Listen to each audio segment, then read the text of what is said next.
هلو گایز، من سامانم. اومدیم اینجا با نقاشی سپر عقب 328 جذاب. همینجا که رد شد مراحل بتونه‌کاری و استرپاشی رو با هم دیگه دیدیم. بعد رفتیم سراغ مراحل رنگ‌آمیزی. رنگ اولیه رو اجرا کردیم، یک مشکی متالیک بسیار زیبا. بعد رفتیم سراغ سنباد زنی. واقعا اذیتمون کرد، واقعا به قولی سنبات زنیش اذیتمون کرد و خستگی رو تو تنمون گذاشت. راستی اگر دوست داشتی چنل منو سابسکرایب کن. تازه به یوتیوب اومدم و قرار کلی با هم دیگه بهتر کنیم.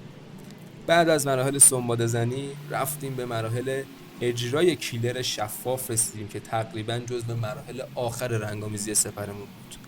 کیلر رو اجرا کردیم و تازه خستگی داشت از تنمون خارج میشد. سپر مشکی خوشگل 328 آلمانیمون به حالت براق خودش رسید.